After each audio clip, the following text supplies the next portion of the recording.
আমাৰ সকলোৰে মাজত এটা প্ৰশ্ন যে আলফা স্বাধীন কোন হয়, তেওঁলোক ক'ত থাকে, তেওঁলোকে কি কৰে, তেওঁলোকে আৰু কেতিয়াৰ পৰা অসমত আছে। ইয়াৰ উত্তৰত আমি ক'ব পাৰোঁ যে আলফা স্বাধীন হ'ল এক চৰকাৰৰ নিষিদ্ধ ঘোষিত সশস্ত্ৰ বিদ্ৰোহী সংগঠন। তেওঁলোকে স্বাধীন অসমৰ দাবীত চৰকাৰৰ ওচৰত বিভিন্ন ধৰণৰ কুটাঘাতমূলক কাৰ্য কৰি আহিছে। তেওঁলোকে সংগ্ৰাম অব্যাহত ৰাখিছে আৰু তেওঁলোক বৰ্তমান ম্যানমাৰস্থিত ছাগাই অঞ্চলত তেওঁলোকৰ বিভিন্ন শিবিৰ আছে। লগতে আমাৰ উত্তৰ পূৰ্বাঞ্চলৰ অটব্যৰণত তেওঁলোকৰ শিবিৰ আছে আৰু তেওঁলোক 1979 চনৰ পৰা বৰ্তমানলৈকে তেওঁলোকে সশস্ত্ৰ সংগ্ৰাম অব্যাহত ৰাখিছে। নমস্কাৰ বন্ধু-বান্ধৱীসকল, মই দেৱজিৎ বৰুৱা আপোনালোকক হেল্পাৰ দেৱজিৎলৈ পুনৰবাৰ স্বাগতম জনাইছোঁ। আজি আপোনালোকে মোক দেখিবলৈ পাইছে যে থাম্বনেইলত দেখিছোঁ যে আলফাৰ স্বাধীনৰ শিবিৰত অত্যাধুনিক ড্ৰোনৰ আক্ৰমণ। হয় বন্ধুসকল, এই ঘটনাটোৰ বিষয়ে আপোনালোকক মই চমুকৈ ক'ব বিচাৰিছোঁ। যোৱা 13 জুলাইত নিশা প্ৰায় 2মান বজাত আলফা স্বাধীনৰ শিবিৰত, ম্যানমাৰস্থিত ছাগাই অঞ্চলৰ আলফা স্বাধীনৰ শিবিৰত অত্যাধুনিক ড্ৰোনৰ আক্ৰমণ সংঘটিত হয়। এই আক্ৰমণত আলফা স্বাধীনৰ 4জন সেনা বিষয়াসহ কেইবাজনো সদস্য তেওঁলোক মৃত্যুবৰণ হয়। ইয়াৰ ওপৰত আমি আজি আলোচনা কৰিবলৈ যাম। গতিকে আমি এই বিষয়টো কিয় আলোচনা কৰিবলৈ আজি বাছি ল'লোঁ, কাৰণ আমি সকলোৱে অসমৰ স্বাভিমানী, অসমৰ বাসিন্দা হয় আৰু অসমৰ প্ৰতিটো যিবিলাক আমাৰ সাম্প্ৰতিক ঘটনা আমি তাৰ সম্পৰ্কে আমি জনাটো খুবেই জৰুৰী হয়। আৰু এজন পৰীক্ষাৰ এছপাৰেণ্ট হিচাপে আমি এই সমস্যাসমূহ আমি সমাধান কৰাৰ লগতে আমি ইয়াৰ সঠিক ডিটেইলছ জনাটো আমাৰ খুবেই জৰুৰী। সেইকাৰণে মই আজি এই বিষয়টো বাছি ল'লোঁ। গতিকে আমি আপোনালোকে ভিডিঅ'টো সম্পূৰ্ণ শেষলৈকে চাব, তেতিয়াহে ইয়াৰ পৰা উপকৃত হ'ব পাৰিব। তেনেহ'লে আজি আমি পলম নকৰি বলক আমি আমাৰ ভিডিঅ'টোৰ মাজলৈ যাওঁ। আমি বিষয়টো আৰম্ভ কৰাৰ আগতে আলফা স্বাধীন সম্পৰ্কে আপোনালোকক চমুকৈ মই ইয়াৰ বিৱৰণীটি দিব খুজিছোঁ। আচলতে আলফা স্বাধীন হ'ল 1979 চনৰ পৰা বৰ্তমানলৈকে চৰকাৰৰ বিৰুদ্ধে আৰু স্বাধীন অসমৰ দাবীত বিভিন্ন ধৰণৰ সশস্ত্ৰ কুটাঘাতমূলক কাৰ্য কৰি আহিছে। আৰু তেওঁলোক হ'ল এক নিষিদ্ধ ঘোষিত এক সংগঠন। তেওঁলোকৰ বৰ্তমানৰ হেডকোৱাৰ্টাৰ আমাৰ নৰ্থ ইষ্টৰ উত্তৰ পূৰ্বাঞ্চলৰ বিভিন্ন অৰণ্যৰ লগতে তেওঁলোকে ম্যানমাৰ দেশৰ ছাগাই অঞ্চলত তেওঁলোকৰ হেডকোৱাৰ্টাৰ দেখিবলৈ পোৱা যায়। আৰু এই আলফা স্বাধীনৰ যিটো তেওঁলোকে দুটা ভাগত বিভক্ত হৈছে বুলি আমি বিভিন্ন ছ'চিয়েল মিডিয়া তথা বাতৰিত শুনিবলৈ পাওঁ। আৰু এই আলফাৰ স্বাধীনৰ লগতে আমাৰ অসমত কেইবাটাও এনেকুৱা ধৰণৰ ইনচাৰ্জেঞ্চি গ্ৰুপ আমি দেখিবলৈ পাওঁ। তেওঁলোকে বিভিন্ন সময়ত বিভিন্ন ধৰণৰ কুটাঘাতমূলক কামত জড়িত হৈ চৰকাৰৰ বিৰুদ্ধে সংগ্ৰাম অব্যাহত ৰাখিছে। তেওঁলোকৰ নিজৰ স্বাৰ্থ আছে, স্বাৰ্থসমূহ কাৰণে তেওঁলোকে চৰকাৰৰ লগত এনেধৰণৰ যুঁজ বাগৰ কৰি থাকে। এতিয়া আমাৰ সকলোৰে মনত এটা প্ৰশ্ন হয় যে তেওঁলোকে ইমান দিন তেওঁলোকে কেনেকৈ অসমত আজি প্ৰায় 40 বছৰ দিন জোৰা তেওঁলোকে চৰকাৰৰ বিৰুদ্ধে এই সংগ্ৰাম অব্যাহত ৰাখিছে। আচলতে আমাৰ প্ৰশ্ন হয় যে তেওঁলোকে কেনেধৰণে আমাৰ এই কাৰ্যসমূহ চলাই আহিছে। ইয়াৰ আমি কাৰণ মূলতঃ আমি 3টা পাব পাৰোঁ। সেইকেইটা হৈছে তেওঁলোকৰ আমাৰ যিটো ভাষিক তথা সাংস্কৃতিক বৈচিত্ৰতা, এই বৈচিত্ৰতাৰ তেওঁলোকে ভাৰতবৰ্ষৰ লগত যদি কেনেবাকৈ যদি আমি মিলিত হৈ যাওঁ, তেতিয়া আমাৰ যিটো চিনাকি, সেই চিনাকিটো হেৰাই যাবৰ কাৰণে তেওঁলোকে এই সংগ্ৰাম অব্যাহত ৰাখিছে। ইয়াৰ পিছতে আমাৰ অসমখন অতি প্ৰাকৃতিক সম্পদৰ ক্ষেত্ৰত আপোনাক ধৰক চাহ, কয়লা আৰু খনিজ তেল আৰু বিভিন্ন মুগা, বস্ত্ৰশিল্প আৰু ধান, মাহ এইবিলাকৰ লগতে আমাৰ জৈৱ বৈচিত্ৰ্যৰ ভৰা অসম এখন অতি চহকী ৰাজ্য বুলি ক'ব পাৰোঁ। কিন্তু এই চহকী ৰাজ্যখনত তেওঁলোকে যদি কেনেবাকৈ আমি যদি আমাৰ দেশৰ সৈতে যদি মিলিত হৈ যাওঁ, আমাৰ সেই যিটো ভঁৰাল তেওঁলোকৰ আমাৰ নোহোৱা হ'ব, আমাৰ কোনো আধিপত্য নোহোৱা হ'ব। তেনেকুৱা ধৰণৰ কাৰণতো তেওঁলোকে এই সংগ্ৰাম অব্যাহত ৰাখিছে। আৰু ইয়াৰ লগতে ইয়াৰ আটাইতকৈ মূল কাৰণটো হৈছে যিটো আলফা স্বাধীনৰ জন্ম হোৱাৰ মূল কাৰণটো আছিলে আমাৰ যেতিয়া বাংলাদেশ সৃষ্টি হৈছিলে, তেতিয়া পূৰ্ববংগ বুলি কোৱা হৈছিলে। এই পূৰ্ববংগৰ পৰা যেতিয়া বিভিন্ন ধৰণৰ প্ৰায় 10 মিলিয়ন লোক আমাৰ অসম তথা উত্তৰ পূৰ্বাঞ্চললৈ তথা ভাৰতবৰ্ষলৈ, ইফালে পশ্চিমবংগ আৰু আমাৰ অসমৰ উত্তৰ পূৰ্বাঞ্চলৰ বিভিন্ন ৰাজ্যত তেওঁলোকে শৰণাৰ্থী হিচাপে তেওঁলোকে আমাৰ ভাৰতবৰ্ষলৈ আহিছিল। আৰু অহাৰ লগে লগে আমাৰ যিটো অসমৰ যিটো ভাষিক বৈচিত্ৰতা তথা সাংস্কৃতিক বৈশিষ্ট্যতা, এই বৈশিষ্ট্যতাৰ ওপৰত আমাৰ ডাঙৰ এটা প্ৰভাৱ পৰিছিল। বৈচিত্ৰতা, আমাৰ যিটো জনগাঁথনি, সেই জনগাঁথনিৰ ওপৰত এটা প্ৰভাৱ পৰিবলৈ দেখা পাইছিলে।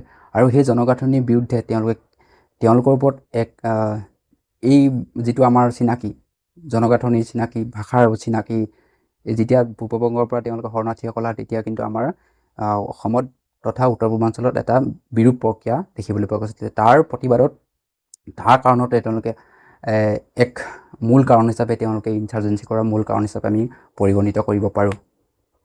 ইয়াৰ উপৰিও আপোনালোকে জানে স্বাধীনতা, আমাৰ অসমখন হ'ল স্বাধীনতা, আমাৰ অসম হ'ল এনেকুৱা এখন ৰাজ্য যি স্বাধীনতাৰ ৭৫ বছৰ পিছতো ভাৰতবৰ্ষৰ বাকী ৰাজ্যৰ তুলনাত আমাৰ অসমখন কিন্তু অতি পিছ পৰি আছে। আৰু তাৰ প্ৰতিবাদৰো আমাৰ এই আলফা স্বাধীনৰ লগতে বিভিন্ন ধৰণৰ যিটো আমাৰ ইনচাৰ্জেঞ্চি গ্ৰুপ আছে, তেওঁলোকে সংগ্ৰাম অব্যাহত ৰাখি আছে। এতিয়া আমাৰ মনত প্ৰশ্ন হৈছে যে এই প্ৰায় ৪০ বছৰ জোৰা তেওঁলোকে কেনেধৰণে সংগ্ৰাম কৰিছে? চৰকাৰে ইয়াৰ সম্পৰ্কে কোনো ধৰণৰ তেওঁলোকে পদক্ষেপ লোৱা নাই নেকি? আচলতে এনেকুৱা নহয় কথা। চৰকাৰে বিভিন্ন সময়ত বিভিন্ন পদক্ষেপ লৈ আছে। দুইটা গ্ৰুপৰ মাজত, চৰকাৰ তথা আৰু ইনচাৰ্জেঞ্চি গ্ৰুপৰ মাজত বিভিন্ন ধৰণৰ আমাৰ মিলনৰ কাৰণে তেওঁলোকে বিভিন্ন ধৰণৰ পদক্ষেপ হাতত লৈছে। তথাপিতো কিন্তু আমাৰ যিটো আমাৰ অৰ্থনৈতিক তথা সামাজিক ক্ষেত্ৰত বা ৰাজনৈতিক ক্ষেত্ৰত আমি কোনো ধৰণৰ সুফল দেখিবলৈ পোৱা নাই। ইয়াৰ কাৰণ মূলতে আমি ক'ব পাৰোঁ যে আমাৰ যিটো জনগাঁথনি বৈচিত্ৰতাত, ইয়াৰ কাৰণেও চৰকাৰে কিন্তু ইয়াৰ বিফলতাৰ এক কাৰণ বুলি ক'ব পাৰি। ইয়াৰ লগতে আমাৰ বিভিন্ন সময়ত, মই আপোনালোকক কৈছিলোঁ যে 1971 চনৰ পিছৰ পৰা যিটো আমাৰ অবৈধ বাংলাদেশী ভাৰতত বিভিন্ন সময়ত প্ৰৱেশ কৰি আছে, ইয়াৰ ক্ষেত্ৰতো এনেধৰণৰ যিটো সমস্যা, সেই সমস্যাটো সমাধান কৰিবলৈ সম্ভৱপৰ হোৱা নাই। ইয়াৰ উপৰিও আমাৰ যিটো অসমৰ যিটো সা-সুবিধা, অৰ্থনৈতিক সা-সুবিধা, ৰাজনৈতিক সা-সুবিধা আমি ভিন্ন সময়ত আমাৰ বাকী ৰাজ্যৰ তুলনাত কিন্তু আমি দেখিবলৈ পোৱা নাই। তাৰ কাৰণেও তেওঁলোকে ইনচাৰ্জেঞ্চি কৰি থাকিবলৈ সুবিধা পাইছে, বা আমাৰ চৰকাৰে সেই ইনচাৰ্জেঞ্চি গ্ৰুপসমূহৰ লগত মিলি কোনো ধৰণৰ আলোচনা সম্ভৱপৰ এতিয়ালৈকে হৈ উঠা নাই। আচলতে সৰু কিছুমান ইনচাৰ্জেঞ্চি গ্ৰুপৰ লগত আমাৰ চৰকাৰে ভিন্ন সময়ত তেওঁলোকৰ দাবীসমূহ পূৰণ কৰিবলৈ সমৰ্থ হৈছে, কিন্তু যিটো আমাৰ মূল কাৰণ, তেওঁলোকে হয়তো এতিয়ালৈকে আমাৰ এটা গেপ পৰি আছে, যিটো কাৰণত আমি এনেকুৱা ধৰণৰ কামবিলাক সময়ে সময়ে তেওঁলোকৰ দ্বাৰা দেখিবলৈ পোৱা গৈছে। আৰু এই ইনচাৰ্জেঞ্চি গ্ৰুপসমূহৰ লগত যিটো আমাৰ বাৰ্তালাপ হ'ব লাগিছিলে, বাৰ্তালাপৰ নোহোৱা আৰু এটা কাৰণ হৈছে, এতিয়া প্ৰায় ৪০ বছৰ দিনত তেওঁলোকে কৰি আছে। তাৰ এটা কাৰণ হ'ল যিটো আমাৰ সময়ে সময়ে আঞ্চলিকতাবাদী ভাৱধাৰা জন্ম হৈ আহিছে, আৰু তাৰ ফলস্বৰূপেও আমি এই ইনচাৰ্জেঞ্চি গ্ৰুপসমূহৰ লগত কিন্তু সমস্যাটো আমাৰ সমস্যা হিচাপে ৰৈ আছে। আৰু এটা কথা ক'ব পাৰিছে, এই ইনচাৰ্জেঞ্চি গ্ৰুপসমূহ আমি সমস্যা কিয় হৈছে? চৰকাৰৰ আজি স্বাধীনতাৰ প্ৰায় ৭৫ বছৰ হ'ল আমাৰ, তথাপিতো কিন্তু বিভিন্ন চৰকাৰ আহিছে, বিভিন্ন চৰকাৰ গৈছে, তেওঁলোকে কোনো ধৰণৰ কিন্তু এক বিশেষ পদক্ষেপ লোৱা আমি এতিয়ালৈকে দেখিবলৈ পোৱা নাই। আচলতে ইয়াৰ কাৰণটো হিচাপে আমি যদি ক'ব বিচাৰোঁ, তেওঁলোকে আমাৰ দুৰ্বল প্ৰশাসন ব্যৱস্থা কোনো সময়ত আমি দেখিবলৈ পাওঁ। ইয়াৰ উপৰি চৰকাৰৰ যিটো আমাৰ যিটো অনিয়মিত দুৰ্নীতিও আমাৰ এক মূল কাৰণ হিচাপে আমি ইনচাৰ্জেঞ্চি গ্ৰুপসমূহৰ লগত এই সমস্যাটো এতিয়াও দেখিবলৈ পোৱা গৈছে। সেইটো কাৰণেও আমি ক'ব পাৰোঁ যে এই ইনচাৰ্জেঞ্চি সমস্যা হিচাপে ৰৈ আছে। ইয়াৰ লগতে আমি এই ইনচাৰ্জেঞ্চি গ্ৰুপসমূহক আমাৰ চুবুৰীয়াৰ ৰাষ্ট্ৰসমূহ বিভিন্ন সময়ত তেওঁলোকে সহায় কৰা দেখিবলৈ পোৱা যায়। সেইটো কাৰণেও ইনচাৰ্জেঞ্চি গ্ৰুপসমূহে তেওঁলোকৰ যিটো কাৰ্যকলাপ তেওঁলোকে আগুৱাই নিব পাৰিছে। এতিয়া আমি আলোচনা কৰিব বিচাৰিছোঁ যে চৰকাৰৰ তেওঁলোকৰ আমাৰ বিদ্ৰোহী সংগঠনসমূহৰ যিটো দাবী, সেই দাবীসমূহ পূৰণৰ কাৰণে কোনো ধৰণৰ পদক্ষেপ লোৱা নাই নেকি? লৈছে। আচলতে বিভিন্ন সময়ত বিভিন্ন ধৰণৰ পদক্ষেপ লোৱা দেখিবলৈ পোৱা যায়। তাৰ কাৰণে কেন্দ্ৰীয় চৰকাৰে তথা আমাৰ ৰাজ্যিক চৰকাৰে বিভিন্ন পদক্ষেপ লৈ আহিছে। আমি দেখিবলৈ পাওঁ যে নৰ্থ ইষ্টাৰ্ণ কাউন্সিল, এই কাউন্সিল তথা আৰু এই কাউন্সিলটো গঠন কৰি দিছে, আৰু ইয়াৰ লগতে সেইটো বুলি ক'ব পাৰি। আৰু ২ নম্বৰতে হ'ল আমাৰ যিটো হিল এৰিয়া ডেভেলপমেণ্ট প্ৰগ্ৰাম, যিহেতু আমাৰ উত্তৰ পূৰ্বাঞ্চল এক জনজাতিৰে পৰিপূৰ্ণ এক অঞ্চল। সেই আমাৰ প্ৰায় সংখ্যক লোক আমাৰ পাহাৰীয়া অঞ্চলত বসবাস কৰিবলৈ পোৱা যায়। সেই পাহাৰীয়া অঞ্চলসমূহ উন্নয়নৰ কাৰণে তেওঁলোকে এটা পদক্ষেপ লৈছে, হিল এৰিয়া ডেভেলপমেণ্ট প্ৰগ্ৰাম। ইয়াৰ পিছতে যিটো আমাৰ 1927 চনত থকা ফৰেষ্ট এক্ট, ইয়াৰো তেওঁলোকে এমেণ্ডমেণ্ট কৰিছে। তাৰপিছতে আমি ক'ব পাৰোঁ যে হাই লেভেল যিটো আমাৰ ৱাটাৰ কমিশ্যন আছে আমাৰ, সেইটোও তেওঁলোকে গঠন কৰি দিছে। ইয়াৰ উপৰি তেওঁলোকে বিভিন্ন সময়ত নৰ্থ ইষ্টাৰ্ণ বিজনেছ ছামিট কৰিবলৈ দেখা পোৱা গৈছে। এই এনেধৰণৰ বিভিন্ন ধৰণৰ পদক্ষেপ চৰকাৰে ভিন্ন সময়ত লৈছে, কিন্তু আমি নাই লোৱা বুলি ক'ব নোৱাৰোঁ, কিন্তু এতিয়ালৈকে কিন্তু চলিউশ্যন হ'ব পৰা নাই। ইয়াৰ উপৰিও আমি একেবাৰে লেটেষ্ট ক'ব পাৰোঁ যে আমাৰ জৱাহৰলাল নেহৰু বিশ্ববিদ্যালয়ত যিটো আমাৰ বৰাক হোষ্টেল স্থাপন কৰিছে। আৰু যেতিয়া আমাৰ স্বাধীনতাৰ কিছু বছৰ পিছতে আমাৰ উত্তৰ পূৰ্বাঞ্চলৰ কাৰণে ভাৰত চৰকাৰে লুক ইষ্ট পলিচি নামৰ এখন পলিচি আনিছিলে। সেই পলিচিৰ সহায়ত আমাৰ উত্তৰ পূৰ্বাঞ্চলৰ যিটো অঞ্চল, এই অঞ্চলৰ উন্নয়নৰ ক্ষেত্ৰৰ কাৰণে বিভিন্ন ধৰণৰ পদক্ষেপ লৈছিলে। সেই পদক্ষেপ বুলি ক'বলৈ গ'লে আমি সেই উত্তৰ পূৰ্বাঞ্চলৰ জৰিয়তে আমাৰ ছাউথ এছিয়াৰ দেশসমূহ যেনে ম্যানমাৰ, থাইলেণ্ড, ইণ্ডোনেছিয়া, মালয়েছিয়া, এই ৰাজ্যসমূহৰ লগত আমাৰ কানেক্টিভিটি উন্নয়নৰ কাৰণে বিভিন্ন এয়াৰ কানেক্টিভিটি হওক বা ৰেল কানেক্টিভিটি হওক বা আমাৰ যিটো ৱাটাৰৱে কানেক্টিভিটি হওক, ইয়াৰ কাৰণেও বিভিন্ন ধৰণৰ এই যিটো আমাৰ লুক ইষ্ট পলিচিটো পদক্ষেপ গ্ৰহণ কৰিছিল। অৰ্থাৎ এই লুক ইষ্ট পলিচিটো হ'ল পূবলৈ চোৱা নীতি, অসমীয়াত আমি যাক ক'ব পাৰোঁ। কিন্তু এতিয়া যেতিয়া আমাৰ ভাৰতবৰ্ষত প্ৰধানমন্ত্ৰী নৰেন্দ্ৰ মোদী নেতৃত্বাধীন বিজেপি চৰকাৰ আহিলে, সেই বিজেপি চৰকাৰে কিন্তু এই লুক ইষ্ট পলিচি সলনি এক্ট ইষ্ট পলিচি, অৰ্থাৎ এতিয়া কৰাৰ নীতি সলনি তেওঁলোকে লুক ইষ্ট পলিচিত সলনি কৰি পেলাই এক্ট ইষ্ট পলিচি নামেৰে পলিচিটো শুধৰণি কৰিলে।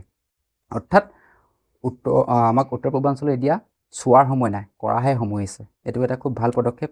ইয়াৰ একচুৱেলি একেই পদক্ষেপ আমি এতিয়া কিন্তু বিভিন্ন ধৰণৰ বিজনেছ ছামিটৰ থ্ৰুৱেদি আমি কাম কৰাৰ যিটো পদক্ষেপ লৈছে, এইটো এটা খুব ভাল পদক্ষেপ। ইয়াৰ উপৰিও আমাৰ অসম তথা উত্তৰ পূৰ্বাঞ্চলত বিভিন্ন ধৰণৰ এতিয়া মেগা ফুড পাৰ্কৰ ব্যৱস্থা কৰিছে। এনেধৰণৰ বিভিন্ন ধৰণৰ পদক্ষেপ আমাৰ চৰকাৰে লোৱা দেখা গৈছে। তথাপিতো কিন্তু এই সমস্যাসমূহ সমস্যা হৈ ৰৈ আছে। আমি সকলোৱে এই সমস্যাসমূহ কিন্তু সমাধানৰ সময় আহি পৰিছে।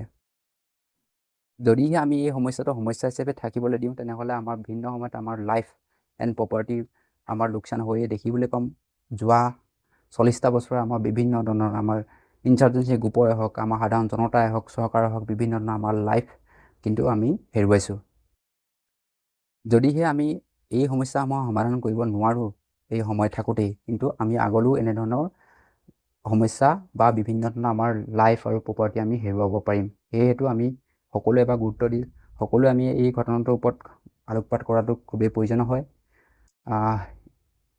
তেতিয়াহে আমি আমাৰ অসমখন কেৱল ভাৰতৰ এখন আগশাৰীৰ ৰাজ্য নহয়, পৃথিৱীৰ ভিতৰত এখন আগশাৰীৰ ৰাজ্য হিচাপে, আগশাৰীৰ অঞ্চল হিচাপে আমি আগবাঢ়ি যাব পাৰিম।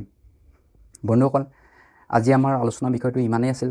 যদি আপোনালোকে ভিডিঅ'টোৰ পৰা কিবা যদি অকণমান হ'লেও